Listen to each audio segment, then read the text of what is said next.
ರೂಪ ಮೇಡಮ್, ಸಮಾಜದಲ್ಲಿ ಹೆಚ್ಚಾಗಿ ಸೂಸೈಡ್ಗಳು ನಡೀತಾ ಇದೆ. ಇದನ್ನ ತಡೆಗಟ್ಟಕ್ಕೆ ಹಲವಾರು ವೇದಿಗಳ ನಿರ್ಮಾಣ ಆದ್ರೂ ಕೂಡ ನೀವೊಬ್ರು ಡಾಕ್ಟರ್ ಆಗಿ ಏನ್ ಹೇಳಿಕ್ ಇಷ್ಟಪಡ್ತೀರಾ? ಯಾವ ರೀತಿ ಈ ಸೂಸೈಡ್ ಗಳನ್ನ ತಡೆಗಟ್ಟಬಹುದು ಅಂಡ್ ಯಾವ ಕಾರಣಕ್ಕೆ ಹೆಚ್ಚಾಗಿ ಜನರು ಸೂಸೈಡ್ ಮಾಡ್ತಾರೆ? ಓಕೆ, ಸೊ ಸುಸೈಡ್ ಅನ್ನೋದು ಈಗ ನಾನು 2-3 ಕ್ಯಾಟಗರೀಸ್ ನೋಡ್ಕೊಳ್ತೀವಿ. ಆತ್ಮಹತ್ಯೆ ಅದು ಒಳ್ಳೆ ಪ್ರಶ್ನೆ. ಆಕ್ಚುಲಿ ಇವಾಗ ಒಂದು ದಿನ ನಾವು ಓಪನ್ ಮಾಡಿದ್ರೆ ಒಂದು 7ನೇ ಕ್ಲಾಸಲ್ಲಿ ಓದ್ತಿರೋ ಮಕ್ಕಳು, 5ನೇ ಕ್ಲಾಸಲ್ಲಿ ಓದ್ತಿರೋ ಮಕ್ಕಳು, ಯುವ ಜನರು, ಆಮೇಲೆ ಅಂದ್ರೆ ಆ ಒಂದು ವಯಸ್ಸಿನ ಇದೇ ಇಲ್ಲ, ಎಲ್ಲರೂ ಆತ್ಮಹತ್ಯೆಗಳಿಗೆ ಹೋಗ್ತಾ ಇದಾರೆ. ಏನಂದ್ರೆ ಇಲ್ಲಿ ನನಗೇನ್ ಅನ್ಸ್ತಿದೆ ಅಂದ್ರೆ ಎಲ್ಲೋ ಅವರ ಮನಸ್ಸಲ್ಲಿ ಆತ್ಮಹತ್ಯೆ ಒಂದು ಇಲ್ಲಿಂದ ಪಾರಾಗೋಕೆ ಸುಲಭ ದಾರಿ ಅನ್ಸ್ತಿದೆ. ಏನೋ ಒಂದು ಪ್ರಾಬ್ಲಮ್ ಅಂಡ್ ನಾನಿಂದ ಎಸ್ಕೇಪ್ ಆಗ್ಬೋದು. ಅದು ತಪ್ಪು. ಎಸ್ಕೇಪ್ ಆಗಕ್ ಆಗಲ್ಲ. ಯಾಕಂದ್ರೆ ನೀವ್ ಎಸ್ಕೇಪ್ ಆದ್ರೂ ನಿಮ್ ಹಿಂದೆ ಇರೋರ್ಗೆ ಕಷ್ಟ ಆಗ್ತಿರುತ್ತೆ. ಸೊ ಇಲ್ಲಿ ಆ ಒಂದು ಮನಸ್ಸಲ್ಲಿ ಅವ್ರ ಮೈಂಡ್ ಅಲ್ಲಿ ಬಂದಿರೋದು ನನಗೆ ಒಂದು ದೊಡ್ಡ ಪ್ರಾಬ್ಲಮ್. ಇವಾಗ ಎಸ್ಕೇಪ್ ಆದಾಗ ಅವ್ರ ಹಿಂದೆ ಇರೋರ್ ಬಗ್ಗೆ ಅವ್ರು ಯೋಚನೆ ಮಾಡಲ್ಲ. ಸುಸೈಡ್ಗೆ ರೀಸನ್ಸ್ ಆಮೇಲೆ ಇನ್ನೊಂದು ತುಂಬಾ ಡಿಫ್ರೆಂಟ್ ರೀಸನ್ಸ್ ಇರ್ತವೆ. ಕೆಲವೊಂದು ರೀಸನ್ಸ್ ತುಂಬಾ ಸೀರಿಯಸ್ ಆಗಿರುತ್ತೆ, ಕೆಲವೊಂದು ರೀಸನ್ಸ್ ಏನಿಲ್ಲ. ಆಮೇಲೆ ಎಕ್ಸಾಮ್ ಅಲ್ಲಿ ಮಾರ್ಕ್ಸ್ ತಗೊಂಡಿಲ್ಲ ಅಂತ ಹೇಳಿ ಸಾಯೋಂತ ಮಕ್ಕಳಿದ್ದಾರೆ. ಆಮೇಲೆ ಕೆಲ್ಸ ಸಿಕ್ಕಿಲ್ಲ, ನನಗೆ ಎಲ್ರಿಗೂ ಕೆಲಸ ಸಿಕ್ತು ಅಂತ ಸಾಯೋರಿದ್ದಾರೆ. ನನ್ನ ಹುಡುಗ ಕೈ ಕೊಟ್ಟ ಅಂತ ಹೇಳಿ ಸಾಯೋದಿದ್ದಾರೆ. ಒಬ್ಬನೇ ಇದ್ದೆ, ಆಕ್ಚುಲಿ ರೀಸೆಂಟ್ ಆಗಿ ಒಬ್ಬ ಹುಡುಗ ಟೆಕಿ ಅದು ಅವನು ಒಬ್ಬನೇ ಇದ್ದ ಬೆಂಗಳೂರಲ್ಲಿ, ಒಂಟಿತನ ತಡಿಲಾರ್ದೆ ಸತ್ತಿರೋರಿದ್ದಾರೆ. ಸೊ ಈ ತರ ನೋಡ್ಕೊಂಡ್ ಬಂದ್ರೆ ಸಾಯೋದಿಕ್ಕೆ ರೀಸನ್ಸ್ ಬೇರೆ ವಿಚಿತ್ರವಾಗಿ ಆಗ್ತಾ ಇದೆ. ಬಟ್ ಸಾವಿಗೆ ರೀಸನ್ ಅನ್ನೋದಕ್ಕಿಂತ ಆ ಸಮಯದಲ್ಲಿ ನಿಮ್ಮ ಮನಸ್ಸಲ್ಲಿ ಏನಾಗ್ತಾ ಇದೆ ಅಂತ ಅರ್ಥ ಮಾಡ್ಕೊಳ್ಬೇಕು.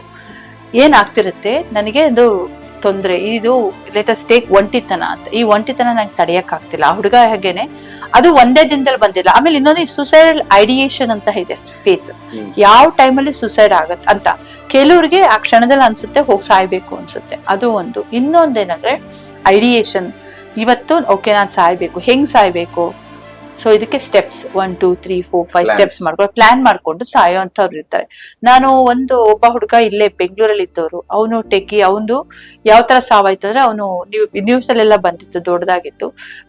Healing gas, I mean some gas ನ ತಗೊಂಡು ಹೀಲಿಯಂ ಗ್ಯಾಸ್ ಬಲೂನ್ಗೆ ಹೀಲಿಯಂ ಗ್ಯಾಸ್ ತಗೊಂಡು ಅವ್ನ ಮನೇಲಿ ಹೋಗಿ ಸತ್ತಿದಾನಂತೆ. ಸೊ ಇದನ್ನ ನಾವು ಸಹ ನೋಡಿದೀವಿ.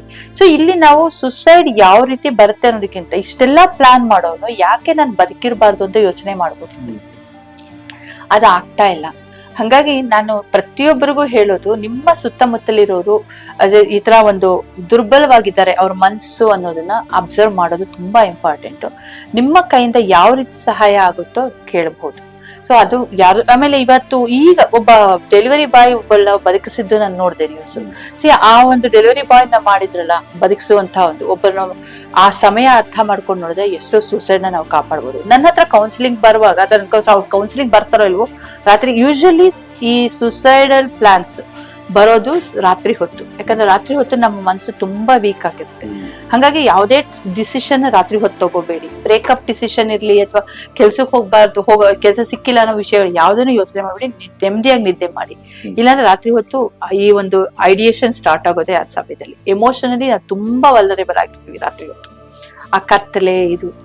ಹಾಗಾಗಿ ನಾನೇನ್ ಹೇಳ್ತಾ ಇದ್ದೀನಿ ಅಂತ ಹೇಳಿದ್ರೆ, ನಿಮ್ಗೆ ಆತರ ಯಾವುದೇ ಒಂದು ಎಮೋಷನಲಿ ನಿಮ್ಗೆ ವಲ್ನರೇಬಲ್ ಆಗಿ ನಿಮ್ಗೆ ಏನೋ ನಾನು ಯಾಕೆ ಬದುಕಿರ್ಬೇಕು ಅನ್ಸಿದ್ರೆ, ಯಾಕೆ ಬದುಕಿರ್ಬೇಕು ಅಂತ ನೀವು ಬರೆಯಕ್ ಶುರು ಮಾಡಿ.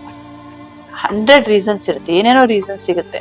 ಬದುಕಿರಿ. ನೀವು ಬದುಕಿಲ್ಲ ಅಂತ ಹೇಳಿದ್ರೆ ಏನೇನ್ ಪ್ರಾಬ್ಲಮ್ ಆಗುತ್ತೆ, ನೀವು ಈ ರೀತಿ ಹೋದ್ರೆ ಯಾರಿಗೆ ಏನ್ ತೊಂದರೆ ಆಗುತ್ತೆ, ಸಮಾಜಕ್ಕೆ ಏನ್ ಕೊಡ್ತಾ ಇದ್ರೆ, ಇವೆಲ್ಲ ಯೋಚನೆ ಮಾಡಿ. ಬದುಕಿದ್ರೆ ನಾವು ಹೆಂಗ್ ಬೇಕಾದ್ರೂ ಬದುಕಬಹುದು. ಮೋಸ ಅವಮಾನ ಎಲ್ಲ ಆಗಿರ್ಲಿ.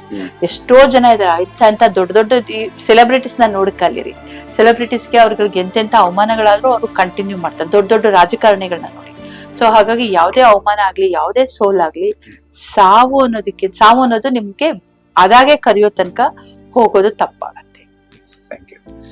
ಅದೇ ಮೊದಲು ಯಾವುದೇ ರೀತಿಯ ಸಮಸ್ಯೆಗಳನ್ನ ಬಂದ್ರೆ ನಮ್ಮ ಪ್ರಯತ್ನದ ಮೂಲಕ ಮತ್ತೆ ಅದನ್ನ ಎದುರಿಸಬೇಕಾಗಿತ್ತು. ಆದ್ರೆ ಇವಾಗ ಜನ ಸಾಮಾನ್ಯರಿಗೆ ಏನ್ ಅನ್ಸಿದೆ ಅಂತ ಹೇಳಿದ್ರೆ, ಯಾವುದೇ ಸಮಸ್ಯೆ ಬಂದ್ರು ಕೂಡ ಆತ್ಮಹತ್ಯೆ ಅದಕ್ಕೆ ದಾರಿ, ಅದರಿಂದ ಎಸ್ಕೇಪ್ ಆಗೋದು ಒಂದು ದೊಡ್ಡ ಆ ಒಂದು ಪ್ರಶ್ನೆ ಆಗ್ಬಿಟ್ಟಿದೆ.